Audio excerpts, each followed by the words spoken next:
Alright guys, FrOzean versus Bisu on Tiamat. Excited for this game.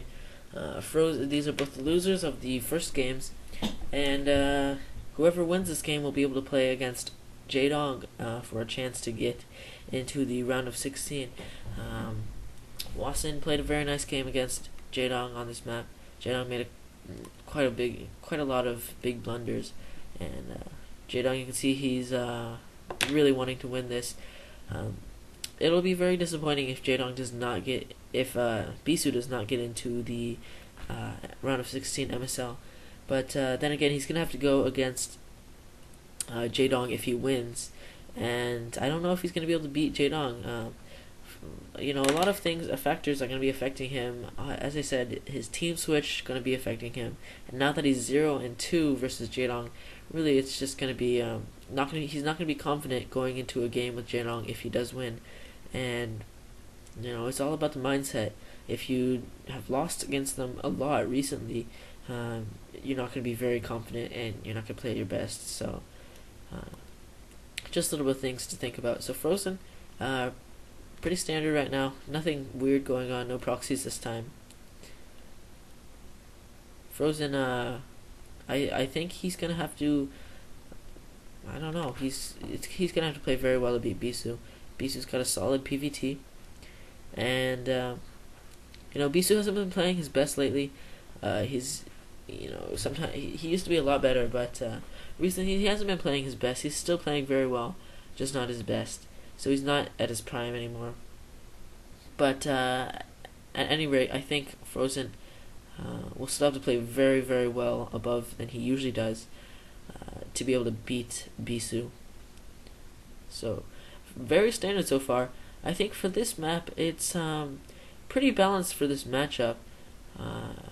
It's just for Protoss, if they're able to net enough gas expansions, you'll just be seeing storms everywhere. And not only that, you'll probably see a lot of carriers. This map is not too carrier favored, but as all maps, unless they're completely open, like a map like Python, carriers are very good. Not as good as on Blue Storm though. So this map is fairly balanced, I think, for this matchup. Cybernetics core going out. Couple of pylons going in the corner of the base. Could be used to hide tech, could be used to spot drops if they're possible. You can see pro gamers always use every single building for a specific purpose, especially Protoss. In PvP, they can place their pylon in front of their choke, and it'll force enemy Dragoons to fire on it first, allowing the defending Dragoons to get the first hit. Pylons are also used for not only powering the gateways, obviously, but putting them around the perimeter of the base just to scout drops. Probe tried to stop the scouting SCV from getting in.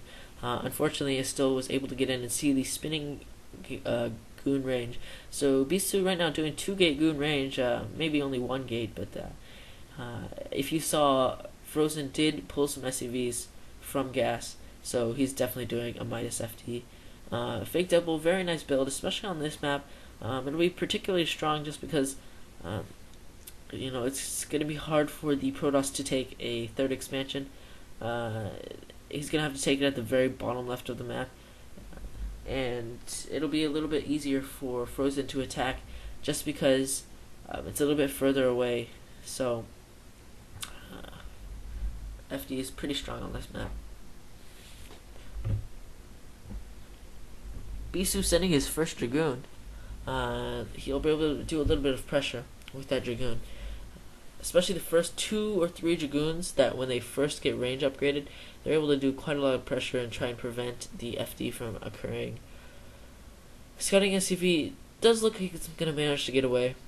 And FrOzean, so far, playing pretty standard. Looks like a tank's coming out. Vulture Mines is probably being researched, and second gate being added for Bisu. He's also getting Templar attack. We'll be able to use Dark Templars. In this case, for any match where the Terran goes FD, they're always going to be more liable to get all kinds of tech builds. They'll be more effective just because with a FD, a Terran is forced to defend in 2 spots instead of 1 spot. So no matter if you go Reavers, or if you go Dark Templars, or if you just do the standard three basic span, they're all going to be particularly effective just because Terran will have to be spreading out their defense a lot thinner. And so FD can be pretty risky, especially when we see a player like Bisu who's very effective with his multitasking, able to macro and micro, as well as using his Dark Templars. So could see some pretty effective harassing here by Dark Templars from Bisu, but we did see a engineering bay going up, so we will also be seeing some turrets going up fairly shortly. Pylon bay placed here. See, as I said, pro gamers use every single pylon for a specific use, and Bisu coming in here, going to pick off the turret that's being made, and you know, FrOzean does target the injured Dragoon that tried to dance away. But I think FrOzean does know that something suspicious is going up.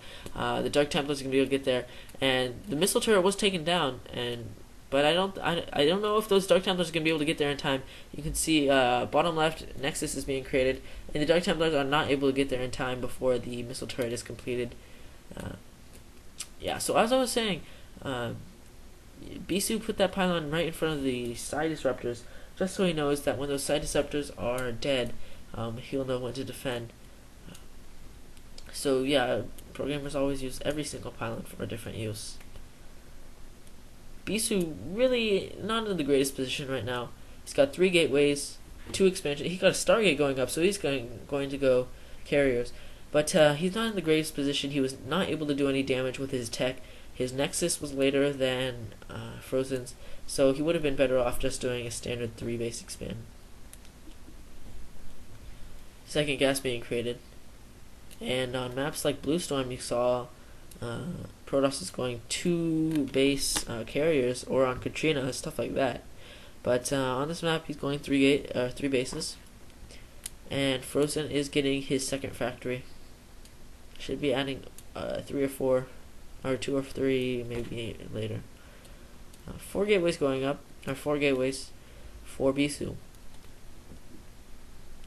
Arbiter Tribunal. So actually it wasn't carriers, it's Arbiters. And that's a very interesting choice, because Arbiters, you really don't need that good of an economy to go Arbiters, and it really does not act as a liability to your ground force, because usually when you go carriers, you're going to have to cut the amount of money you use on ground troops like Dragoons and Zealots and Templars.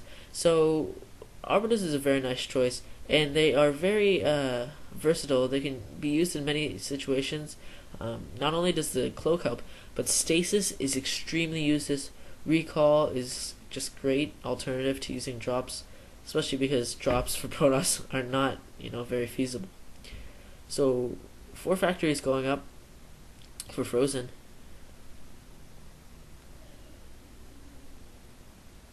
Right now, fairly standard. Dark Templar are going to try and do a little bit of damage here, but I think those siege tanks are going to